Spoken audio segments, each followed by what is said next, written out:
Hello and welcome to today's episode of Career 101. I'm here today with Mr. Joshi, who is a high school teacher, and he's actually teaching at an international school. So, what was your dream about your career when you were younger?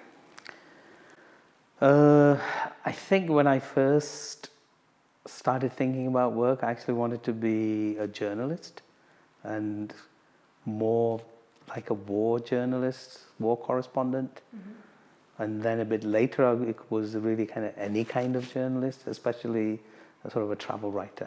Mm-hmm. I wanted to travel and write about that. And then what changed?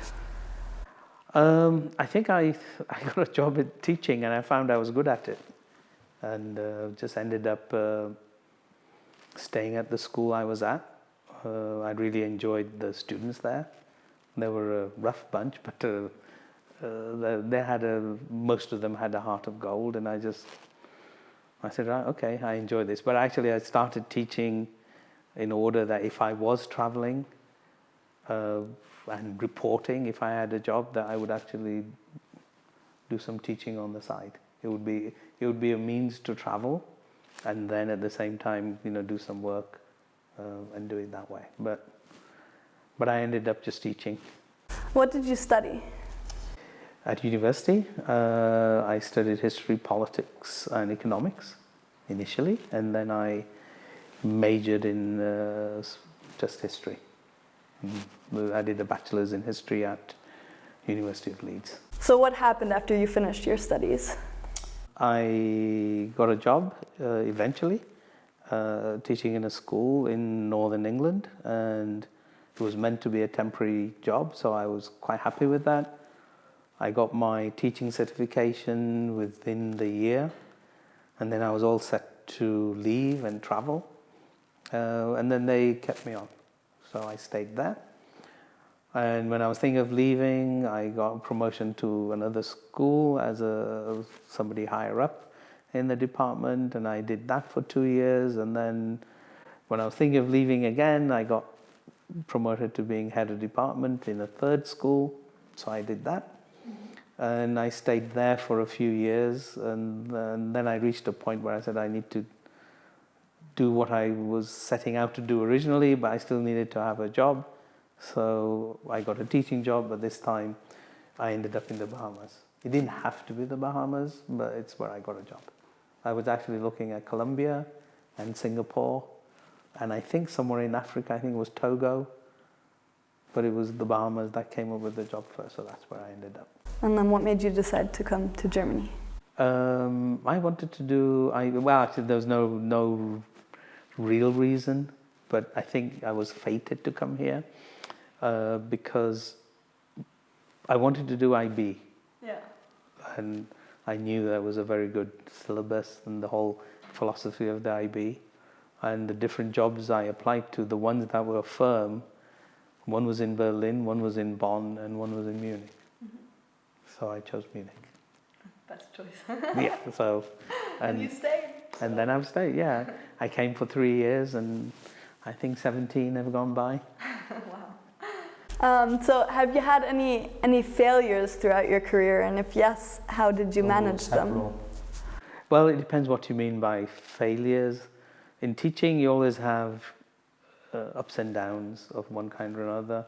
I guess I wouldn't call it a failure, but it led to a change in my direction, I guess.